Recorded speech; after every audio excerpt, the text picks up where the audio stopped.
Hi, and welcome to the Reclamation Project podcast. We're so glad that you're here, that you're listening, and hopefully that you are a part of the conversation.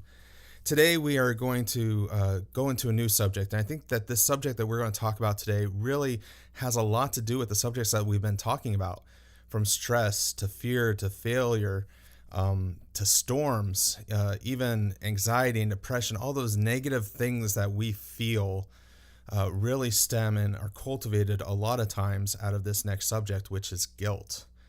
And I think guilt plays a big part in our lives. We don't even really realize it. It can take us in different directions than we intend. It can take us down different paths that we don't want to go down, in a mindset, in a mental capacity. We can really be deterred by guilt and by the things that it manifests in our lives. So we want to take a deep dive into what is guilt, how do we deal with it, how do we get through it, and how do we just understand it better. And so the first place we want to look is just what guilt looks like in our lives every day. And the biggest place that guilt starts, I think, is from expectations, and expectations of how others perceive us, about what their expectations are, what our expectations are. So we're going to dive deep into how do we have guilt through expectations. You know, that's such a great point. And I think in most of my counseling, we can always boil it down to this as being a central root or the genesis of problems. Sometimes, and I guess maybe we need to have a little preamble before this. As we talk about guilt, not all guilt is bad. Some guilt is good guilt. Guilt is different than shame, and that's where I think when we're talking about guilt from a negative standpoint, we're talking about shame. I was just reading a verse, 2 Corinthians 7, says, "Godly sorrow brings repentance that leads us to salvation, but worldly sorrow brings death." I think worldly sorrow is shame, because sometimes guilt can be good. It drives you to the place. It's the old saying that guilt says I did something bad, and shame says I am something bad. So we'll cover that over the crux of this subject. But expectations are huge. And as we were talking about this, I started thinking through some of this. I always like to personalize it, so we're not just giving you information. Expectations come in different forms. I think, first of all, are they a real expectation or an unreal one? If you're living to an unreal expectation that can't be met, and usually those are the ones that are produced by guilt. I can just tell you from personal level, where I feel guilty is when I fail. And I think failure sometimes is good, but I had an expectation that I can't fail. And so every time I failed, the sense of guilt, I had to find a reason why I failed, and I had to internalize it and make it mine. And it's an unreal expectation. So once I removed that as an unreal expectation, it kind of relieved the guilt. I think sometimes expectations are ours that we place on ourselves, and expectations that are placed on us by others. Those are the ones that could really produce guilt too. You grew up, your mom says, "You're going to be a doctor. I know you're going to be a doctor. God told me you're going to be a doctor." And in your heart, you're like, "I don't want to be a doctor." So you construct your whole life moving towards an expectation that's not yours, and then you feel guilty about what you sacrificed, what you didn't accomplish, not being true to yourself. So I think expectations, are a great guilt producer. And I think for me, where I felt guilt in the past and where I continue to feel guilt is kind of internally derived. My guilt comes from my expectations of myself, and whether or not they're realistic or not, it's kind of the thought for me of perfection, wanting to be perfect. I mean, in everything I've done, from playing basketball in high school to how I acted in high school, and even when I started doing music and ministry, of wanting that perfection, it just kind of drove me. But when I didn't achieve it, which was most often, because no one is perfect, correct, that's when I felt the guilt. That's when I felt, even to a certain extent, the shame. is I felt like I need to be perfect. Yeah. And I felt like I needed to strive for that, and everything needed to work out, or else it was kind of, I'm an all or nothing guy. Yeah. It's either all perfect or not good enough, and that's kind of how I have perceived life for many, many years. Well, I'm so tempted to say, how's that been working for you, but I won't. It hasn't. And then I get that guilt. Yeah. And so mine's more internal, but I was listening to a podcast recently of one of my favorite bands right now, a band named Need to Breathe. And that's one of the things that they said is their parents were both, their dad was a pastor and their mom was, they were both musicians. And in that, they felt like they had to be perfect as they were playing, as they were doing all these things. And that's one of the things that really put a cloud over them throughout their career. Their early career was, and even their early life, was the thought that they had to be perfect, that they had to do things the right way or not at all. And I really resonated with that, because it's the same way from an internal, while there's this external, mine's internal, of thinking that I need that. But I think there's also a lot of ways that we can think that these are expectations that other people have. We can think that they're expectations that we should have. Yeah. But they're not necessarily reality, that these are the expectations that anyone should have on us. So I think any and almost every unreal expectation produces guilt, because you're not going to meet it. Yeah. And so you'll see how similar ours are, because I don't know if I have to be perfect, but my expectation is that everybody expects that from me. So I just want to be a pleaser. And if I'm talking to you and you don't seem happy, I feel guilty that I didn't do my job, because I'm supposed to make you happy, content, smile. And there are some people out there that's not possible, but I internalize it. So guilt doesn't, some people can deal with guilt. I don't. I resonate on it all the time. And I don't know, probably a perfectionist does too. What could have I done different? What's the process that goes through your head when you think, I haven't been perfect? I think that, we've talked in the past about me being introspective. And I think that's a lot of where that drives from is when something, for instance, when I have a conversation with somebody, and this may be just the crazy part of me and no one can resonate with it, but when I have a conversation with somebody and I don't feel like it went the way that I wanted it to, that I got the outcome that I wanted, or that person really understood my point, whatever it may be, I'll continue to have that conversation in my head over the rest of the day. Maybe even the next time I see them, I'm going before I meet them. This is the social anxiety part that I've talked about before. Is I'm having that conversation as, how dumb did I sound there? How did that conversation not go well? I'm going through all these thoughts in my head, and insecurities breed out of that too. Is I start thinking, well, I don't have the social skills, so I can't really, going into this next conversation, I was dumb. I made a dumb point there that made things awkward. So I need to continue to think, oh, hey, I don't want to do that in this next part. So I'm continually in my head thinking through how this next conversation will go.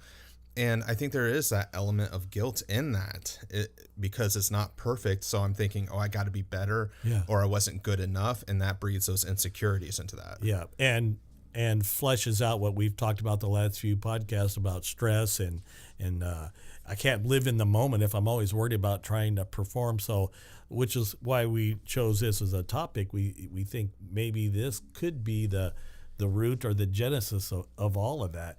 And actually, in hearing what you explained, that you created a really unique guilt shame cocktail there, because there's both of that in there. I do that well. Yeah. You are the master cocktail maker when it comes to that. So I guess maybe the next question should be, how do you distinguish whether an expectation is real or unreal, or is it mine, or has it been placed on me? So I guess let's look at the first one. How do you determine whether something is a real expectation or an unreal expectation? Like we've talked about in past podcasts, I think when it comes to anything we don't know or the initial thought, we have to challenge the assumptions. I may be living an expectation that I think is real and it's not. I'm remembering this couple that I was counseling, and I asked them to write down their expectations for each other, and what were they when they got married, really was the question. Did you have expectations for your spouse? And as she wrote them down, one of them was her expectation was that we would never fight. Now, I understand that her family, it was a very volatile family she grew up in. So she had an expectation that they would not fight. Well, that is unreal, and that's going to fail every time, which will produce guilt and stress and anxiety and all those things we talked about. And that, by the way, would touch into the second point. That was one she placed on herself that wasn't placed on her. So you challenge the assumption: is this real or isn't it? And as you flesh that out, you'll begin to say, that's unreal. Is it real? Could it be real that we don't fight? No. So once you distinguish those two, now you've increased the likelihood that you're going to keep guilt at arm's length. The second one is it mine, or is it implied on me or given to me? Again, you challenge that assumption. If you're a parent listening, take this to heart. We encourage our children, we motivate them, but still let them become them.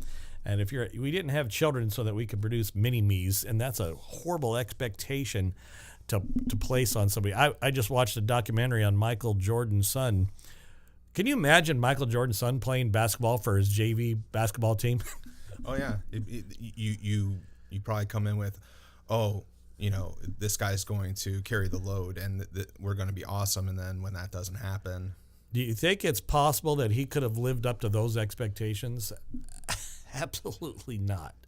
So I think, and understanding whether you've placed on them or they've been placed on you goes back to a podcast we did a few weeks ago about self-awareness, understanding you and what do I like and what motivates me. If I'm motivated from all the negative input, we did a podcast on the soul ID talking about you can meet these needs, and you're going to meet these needs, positive or negative. When you're living to expectations that you've placed on yourself, it might be coming from a positive aspect, but when you're living to expectations that someone placed on you, you're always meeting those needs in a very negative way. So there are expectations that we're either going to have that are realistic, unrealistic, or they're going to be internal or external. And we've learned how to identify those, but what happens when those expectations come to light and we fail at them? We don't hit the mark. We don't fulfill them. How do we go from failing to not feeling a guilt that produces anxiety, stress, fear, failure, all those other things that we've talked about over the last couple of weeks? How do we reframe it so that doesn't happen, and so that there's a positive way that guilt works in our lives? So I hear you asking, does a failed expectation always have to lead to guilt? Yes. And if it does, what do we do with it? So there again, you'd make the awareness, is the guilt real or is it not? Because sometimes an expectation not met, there should be guilt because it is failing. But we're gonna talk about the ones that what happens when an unreal expectation isn't met, and then I do feel guilty. I don't know how many podcasts we always refer back to the first one about reframing, and that really, to your question, you reframe that. Even in a failed expectation, whether it was real or unreal, put on you or not, I think reframing says, what positive thing came out of that? So you've learned more from your failures than you do your successes anyway. So I would take a failed expectation and say, what did I learn from this? Because I failed, therefore what? And now you've sucked all the negativity out, and you've incorporated a positive aspect to where you realize, I learned more from a failed expectation than I would have if I would have kept that expectation. I think that might be one of the ways we can detour guilt from expectation. And to give flesh to those bones a little bit is, for me, just thinking about work, I've been a manager for probably about 7-8 years. I can't remember exactly when it started. Maybe even longer. Yeah, no, that's around about the right time. But I've been a manager, and for the first 4 or 5 years, I was trying to become a better manager and really learn how to, and I really focused in on conversations that I had with people, whether it be trying to encourage them or in a certain way trying to get them to do the right thing. A lot of people call that discipline, but I think that's a little bit of a harsh word. But trying to get them to do the right thing, have conversations with people, and really try to promote change through having those conversations.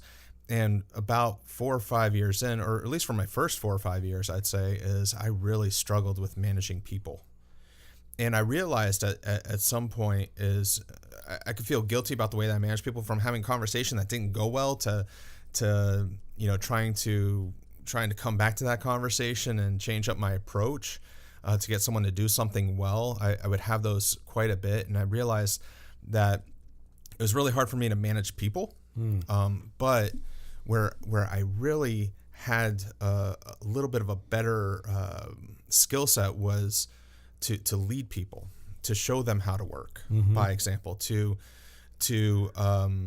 show them what needed to be done, to set up processes. That's where my wheelhouse is setting up the processes that are going to work, and coming up with new ideas, new products. Those things are my wheelhouse, not managing people. So through my failures of managing people, of having these conversations, of not doing these things well, I've learned that I need someone who can do that, to take a little bit of that off. And I also need to focus on these other things: leadership, process improvement, and creating new things.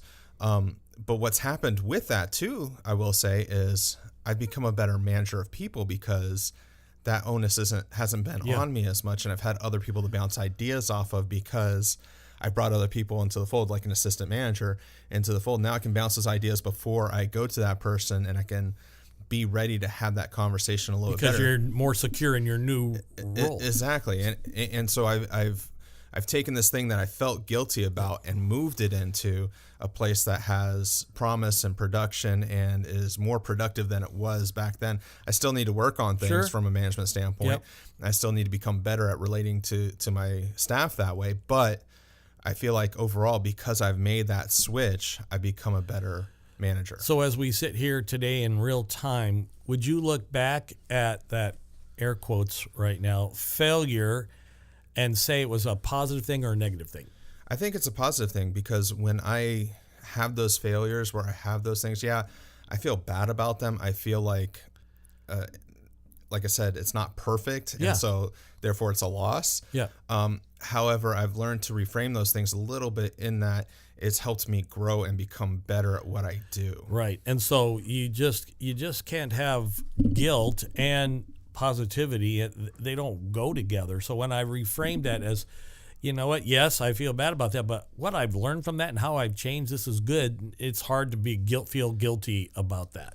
Yes, exactly. I mean, and that's what we're trying to say is, expectations are going to be there. Some of them are real, some of them aren't. Some of them are external, some of them are internal, but it's really what you do with the failure to meet those expectations, and realize which expectations you need to meet. Yep. But when you don't meet those real expectations, is how do you work through it so that it's not a guilt thing, instead it's a productive, positive thing. And so we're going to continue to go through guilt over the next couple of podcasts. And here's the thing, is these podcasts are going to be different. So if you're listening right now, you're going to probably see a podcast either tomorrow or the next day, continuing this conversation on guilt. We want to do a couple of shorter podcasts and drop them all in the same week, so that people can have a little bit more of insight into these things, and we can really flesh out these points really well in a short context, and hopefully people can listen to them and really get something out of them. So that's what we're doing. So tomorrow or the next day, pick up the next podcast. Then the next podcast we'll probably do. I'm making a rule right now for myself. We're going to drop these day after day. So Monday, Tuesday, Wednesday, and Thursday, you'll have new podcasts. Is that an expectation? Yes, Jeremy? that is an expectation of perfection that I'm putting on myself. So if I fail, I won't feel guilty. Okay. But pick those podcasts up. This one was a little bit longer than those will be, because we need to intro and talk about how that's going to happen. But for the next couple, they're going to be a little bit shorter, a little bit more precise, a little bit more detailed, and hopefully it'll be something that you can pick up and listen to on a jog, on a commute, on a break, on a lunch, whatever, and hopefully get something out of it. And that's what we really want to happen through these, is that People can move from this negative context of fear, shame, anxiety, stress, failure, storms, into this concept of taking that and now making it a positive thing instead, and doing that through the guilt that they feel and the negative things that happen in life. So that's what we're doing. We hope that you enjoyed this one. Hopefully you pick up tomorrow's, and we will hopefully see you next time.